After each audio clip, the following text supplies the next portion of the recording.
నమస్తే. శ్రీ గురుభ్యో నమ. శ్రీమాత్రే నమ. ఆదిత్యాయ చ సోమాయ మంగళాయ బుధాయ గురుశుక్రశనిభ్యే రాహవే కేతవే నమ. జపాకుస్మ సంకాశం కాశ్యపేయం మహాధృతిం తమోరం సర్వపాపగ్నం ప్రణతోస్మి దివాకరం అంటూ గ్రహరాజు అయినటువంటి రవిరాజుకు నమస్కరిస్తూ, మారుతున్నటువంటి కాలంతో పాటు మారుతున్నటువంటి గ్రహాలు, ఈ మారేటువంటి గ్రహాల మూలంగా మనకి ఏదైతే పరిస్థితి ఉంటుందో దాన్నే మనం ఆ గ్రహాల యొక్క చారాన్ని గోచారం అని చెప్పుకుంటూ ఉన్నాం. ఈ గోచారం మరి ఈ గోచారం జూన్ 1 నుండి జూన్ మాసం అంతా కూడా ఎలా ఉంటుంది ఏంటి, మనం ప్రతి మాసం కూడా మాస గోచారం అలాగే పక్ష గోచారం చెప్పుకుంటూ ఉన్నాం. అందులో భాగంగా జూన్ మాసంలో గోచార ఫలితాలు ఎలా ఉంటాయో చూద్దాం.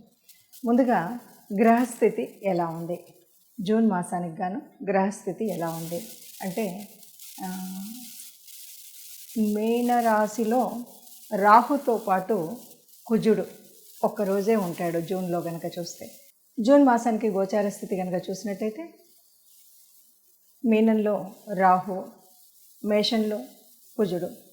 ఇక వృషభంలో కనుక చూసినట్టయితే దాదాపు 4 గ్రహాలు అక్కడే ఉంటాయి.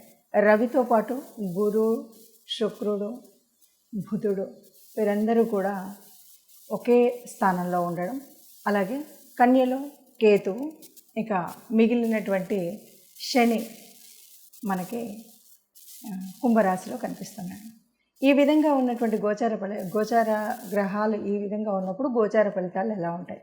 ఇక చంద్రుడు మనకి 2.5 రోజులకు ఒక రాశి చొప్పున మీన నుండి బయలుదేరి ఒక్కొక్క రాశిలోకి వస్తూ ఉండడం కనిపిస్తుంది.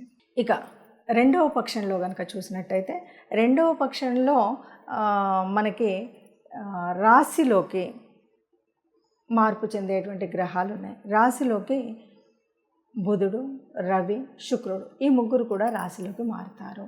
రాశిలోకి ఈ ముగ్గురు మారడం వల్ల కొంచెం వేరియేషన్, ఎందుకైతే మొదటి పక్షంలో ఎలా ఉందో దానికి దీనికి కొంచెం తేడా అయితే ఉంటుంది. ఆరోగ్యరీత్యా బాగుంటుందని చెప్పొచ్చు.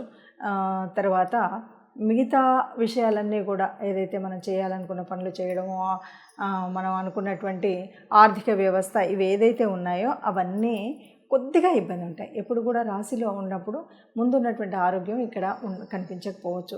శుక్రుడు ఇచ్చేటువంటి శుభ ఫలితాలు ఏవైతే ఉన్నాయో అంటే బాగా జోయల్గా అలంకరణ కానీ తయారు చేసుకోవడం కానీ తయారవ్వడం కానీ ఇవన్నీ కూడా ఆ పరిస్థితి మనకు ఇప్పుడు కనిపించకపోవచ్చు. అలాగే కొద్దిగా మనకు ఏదైనా సరే కమ్యూనికేషన్ చేసేటప్పుడు కానీ లేదు ఏదైనా ఉంటే మనం అనుకున్నదే అనుకున్నట్టుగా పూర్తిగా చెప్పలేకపోవడం అనేటువంటిది కూడా జరుగుతుంది. తర్వాత నిర్ణయాలు అనేటువంటివి సరి అయిన నిర్ణయాలే ఉంటాయి ఇక్కడ కూడా. తర్వాత తండ్రి నుండి, గురువు నుండి మనకి ఏదైనా వచ్చేటువంటి మార్గదర్శనం కానీ ఏదైనా చిన్నపాటి లాభదాయకమైనటువంటి విషయాలు కానీ ఇవన్నీ కూడా తండ్రి నుండి, గురువుల నుండి, పెద్దల నుండి పొందేటువంటి అవకాశం అయితే ఈ రాశి వారికి ద్వితీయ భాగంలో కూడా కనిపిస్తుంది ఈ మాసంలో.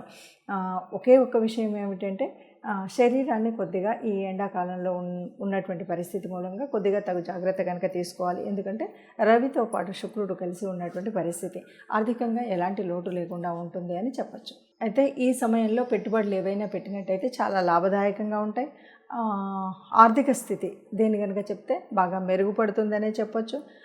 ఆరోగ్య విషయంలో కూడా ఇది దాదాపుగా అనుకూలమైనటువంటి కాలం. ఈ కాలంలో శీతల ప్రాంతాలకి ప్రయాణం ఇలాంటివన్నీ కూడా మనకి బాగా, అంటే చాలామంది సమ్మర్ రిసార్ట్స్కి వెళ్తూ ఉంటారు కదా, ఇలాంటి ప్రయాణాలు ఇవన్నీ కూడా మనకు కనిపించేటువంటిది ఈ జూన్ మాసంలో మనకి మిథున రాశి వారికి కనిపిస్తూ ఉంటుంది. ఇప్పుడు ఈ రకంగా ఉన్నటువంటి గ్రహస్థితిని బట్టి మరి ఎలా ఉంటుంది ఫలితం అన్నప్పుడు, దాదాపుగా అంటే ఈ భూమి మీద పుట్టిన ప్రతి ఒక్కరికి కూడా ఆ గ్రహాల యొక్క అనుగ్రహం ఉండాలి. ఎందుకంటే ఇప్పుడు చెప్పుకునేటువంటి గోచారం కోటాను కోట్లకి ఒక రకంగా ఉంటుంది. అంటే కుంభరాశి వాళ్ళంటే ఎంతోమంది ఉంటారు, మేషరాశి వాళ్ళంటే ఎంతోమంది ఉంటారు. అంటే ఇలా అంతమందికి ఎగ్జాక్ట్గా యాక్యురేట్గా కలుస్తుందా అంటే మనకి అంత ఎగ్జాక్ట్గా కలగకపోవచ్చు, కొంత పర్సంటేజ్ మాత్రమే ఉంటుంది. మరి అలాంటప్పుడు ఎందుకు చెప్పుకోవడం అంటే, ఇది చెప్పుకోవడం వల్ల మనం ముందు తీసుకోవాల్సినటువంటి జాగ్రత్తలు ఏవైతే ఉన్నాయో ఆర్థిక వ్యవస్థలో కానీ, ఆరోగ్య సమస్యల్లో కానీ, ఉద్యోగ వ్యాపారాదుల్లో కానీ, వివాహ బంధంలో కానీ, గృహ సంబంధమైనటువంటి కుటుంబ వ్యవస్థలో కానీ వాటి కోసం మనం ముందు చెప్పుకుంటూ ఉంటాం. మరి నిజమైనటువంటి గ్రహముల యొక్క స్థితి ఎలా తెలియాలి అంటే, మన యొక్క పర్సనల్ జాతకం ఎలా తెలియాలి అంటే, తప్పనిసరిగా మన యొక్క జన్మ కుండలిలో ఏ ఏ గ్రహాలు ఎక్కడెక్కడున్నాయి, ఏ దశ నడుస్తుంది, ఈ దశతో పాటు మరి జన్మకుండలిలో ఏ గ్రహాన్ని అంటే లగ్నాన్ని ఏ రాసులు చూస్తున్నాయి, రాసుల్లో ఏ రాసుల్లో ఏ గ్రహాలు ఉపస్థితిలో ఉన్నాయి, అంతేకాదు దృష్టి ఎలా ఉంది, యుతి ఎలా ఉంది, ఏ రాశి యొక్క దశ అంతర్దశ నడుస్తుంది, ఏ గ్రహం యొక్క దశ అంతర్దశ నడుస్తుంది, ఈ విషయాలన్నీ కూడా మనకు తెలియాల్సి ఉంటుంది. మరి ఇది ఎలా తెలుస్తుంది, తెలిస్తే ఏంటి అంటే, సహజంగా మనం మాసఫలాలు ఇవి చెప్పుకున్నప్పుడు ఏం చేస్తామంటే, మారుతూ ఉన్నటువంటి అంటే ఇప్పుడు ప్రస్తుతం మారుతూ ఉన్న, ఫర్ ఎగ్జాంపుల్ రవితో పాటు గురువు, శుక్రుడు, బుధుడు వీళ్ళంతా ఒక చోటు ఉన్నప్పుడు ఏమవుతుంది, వీళ్ళ యొక్క ప్రభావం తగ్గుతుంది. కాబట్టి మనం ఏం చెప్తూ ఉంటామంటే, గురు ప్రభావం, శుక్ర ప్రభావం. గురువు, శుక్రులు అంటే మనకు సహజంగానే చాలా పుణ్యాన్ని ఇచ్చేటువంటి గ్రహాలు. అలాంటి గ్రహాలు అస్తంగత్వంలోకి వెళ్ళినప్పుడు కొంత అనుకున్నటువంటి మనకు అశుభ ఫలితాలు రావు, అశుభ గ్రహాల మూలంగా వచ్చేటువంటి ఫలితాలు రావు. కాబట్టి మనం ఏం చేయాలి అన్నది మనం చెప్తూ ఉంటాం. అందుకను జన్మజాతకం, జన్మకుండలి ఉండి జాతకంలో ఉంటే చూసుకుంటే అది ఒక విధానం. అలా లేకపోయినా ఈ గోచార ఫలితాన్ని చూసినట్టయితే ఈ మాసానికి గాను ఈ మాసంలో ఎలా ఉంది అంటే, మొదటి పక్షంలో దాదాపు గురువు పూర్తిగా రవితో ఉండడం, తర్వాతి కాలంలో అంటే ఈ నెలలో సగభాగము గురువు రవితో ఉండడం, తర్వాతి సగభాగంలో శుక్రుడు రవితో కలిసి ఉండడం, ఇలాంటివి ఉన్నాయి. కాబట్టి ఏం చేయాలి అంటే, గురువు, శుక్రుడు వీళ్ళందరికీ కూడా మనకు కావాల్సినటువంటి గురువు గురించి మనం గురువు యొక్క ఈ అస్తంగత్వ దోషం ఉండకుండా ఆ ప్రభావం ఉండాలి అంటే గురు సంబంధితమైనటువంటి దేవాలయాలకు వెళ్ళాలి.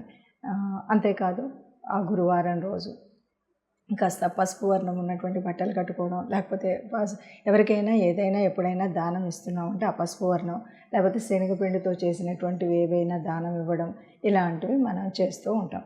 అంటే అలాగా శుక్రగ్రహానికి వచ్చినప్పుడు కూడా అదే పరిస్థితి. అంటే గురువుడు, శుక్రుడు వీళ్ళందరికీ సంబంధించినటువంటి దాన ధర్మాలు చేయడం, ఆ సంబంధితమైనటువంటి దేవాలయాలకు వెళ్ళడం.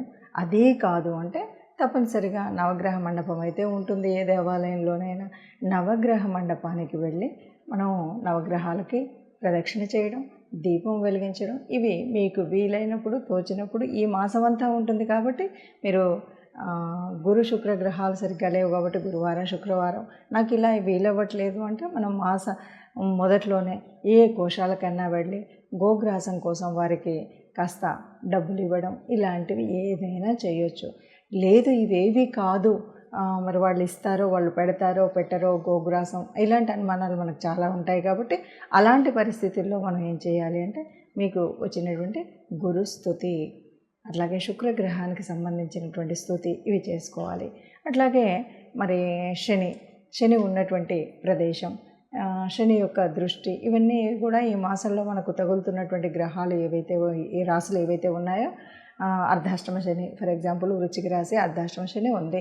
ఏం చేయాలి, శనికి సంబంధించినంత వరకు మనం అభిషేకానికి శివాలయానికి వెళ్ళి అభిషేకం చేసుకోవడం, లేకపోతే శని స్తుతి చదువుకోవడం, ఇలాంటివి చేసినట్టయితే మనకు ఉన్నటువంటి ఈ మాసం అంతా కూడా ఉన్నటువంటి గ్రహ దోషాల వల్ల, లేకపోతే సరి అయిన స్థలంలో గ్రహాలు లేకపోవడం వల్ల ఉండేటువంటి ప్రభావం ఏదైతే అది తగ్గుతుంది.